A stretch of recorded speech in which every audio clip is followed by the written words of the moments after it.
Welcome to this edition of Back in History. In this edition, we bring to you the story of how President Gnassingbe Eyadema of Togo rose to power through a military coup and went on to remain in office for an unbroken period of 38 years. He was loved by many and also hated by many. To consolidate himself in office for such a period of time, Eyadema employed several measures.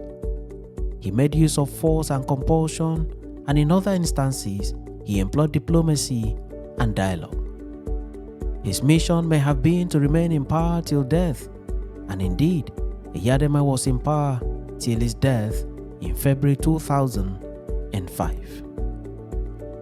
Before his death, he had started preparing the ground for his son Faure to take over from him, and when he passed in 2005, after 38 years in power, he was succeeded by his son. At the time of his death, Eyadema was the longest-serving ruler in Africa. At the time of the making of this video, Faure Gnassingbe is still the president of the Republic of Togo. Gnassingbe Eyadema was born on 26 December 1935. He grew up under the guidance and care of his parents, who were peasant farmers. Gnassingbe was from a humble home. As it was cultural in his time, Gnassingbe was sent to elementary school where he learned a number of subjects including the French language. Gnassingbe completed his elementary school on record time. In 1953, Gnassingbe applied and got enrolled into the French army. He received his military training in various institutions and was outstanding in the training. He was enlisted to participate and indeed participated in the French Indochina War that lasted from 1946 to 1954. He also fought at the Algerian War, which lasted from 1954 to 1962. Eyadema worked in the French army for 10 years, and in 1962 he resigned from the French army and returned to his home country of Togo. He returned with other Togolese nationals who were with him in the French army. At that time, Sylvanus Olympio was the president of Togo. It is reported that on Eyadema's return to Togo with his colleagues, they made a request to President Olympio to absorb them into the Togolese army. Olympio did not grant their request. This did not go down well with Eyadema and his colleagues. In 1963, a coup was carried out against the government of President Olympio. In this coup, Olympio was brutally murdered, thus bringing an end to his government. The planners and executors of the coup were Gnassingbe Eyadema and his colleagues that returned with him to Togo from the French army. Some reports have stated that it was Gnassingbe Eyadema himself who pulled the trigger against President Olympio. A new man was immediately brought on board as the new president of Togo. His name was Nicolas Gronitzky. Nicolas was assisted to the seat of power by Eyadema. By this time, Eyadema was a highly feared person throughout the country. No one wanted to test his will. It was every man to himself. Eyadema and his colleagues were immediately absorbed into the Togolese army. Eyadema was made the chief of staff and minister of national security. The country became calm with little or no knowledge of what the future held for its people. Eyadema went on with his work and worked in close partnership with the president. 4 years after, Eyadema fell out with President Nicolas. He then mobilized the soldiers under his command and staged a second military coup in Togo and removed President Nicolas from office. In this second coup, there was no bloodshed. Nicolas's life was spared, and he managed to escape from Togo to take refuge in Paris. Eyadema then announced himself on 14th April 1967 as President and Commander-in-Chief of the Armed Forces of Togo, and also made himself the Minister of Defense. Eyadema held these offices from 1967 till his death in 2005. This is the story of Eyadema's ascension to power as the first military head of state of Togo and later as civilian president of the same country. Eyadema formed his cabinet and went on to rule Togo for many years. He was intolerant to opposition. He held firmly to power as a military leader for several years. He did his best to bring development to his people. He made a lot of changes in the country and added improvements in that process. Eyadema reached out to other countries in his bid to gain the needed support of the international community. He was in good standing with the French government, especially under the leadership of President Jacques Chirac, who offered him needed assistance as the president of the country that formerly colonized Togo. Eyadema also sought the cooperation of ethnic groups and traditional institutions in his country. He employed the option of intimidation and coercion where he considered it necessary, and in other occasions he employed the option of lobbying and buying people to his side.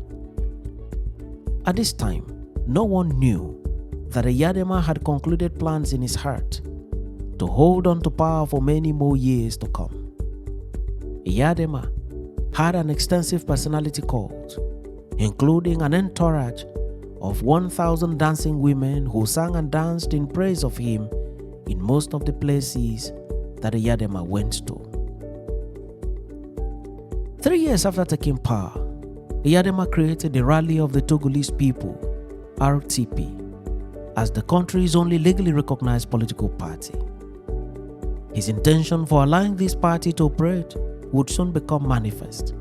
His intention was for him to use the party as a vehicle to transit himself from military head of state to civilian president, where he would be seen to have emerged through a democratic process. In no time, the ban on political activities was lifted and a timetable was drawn up for election.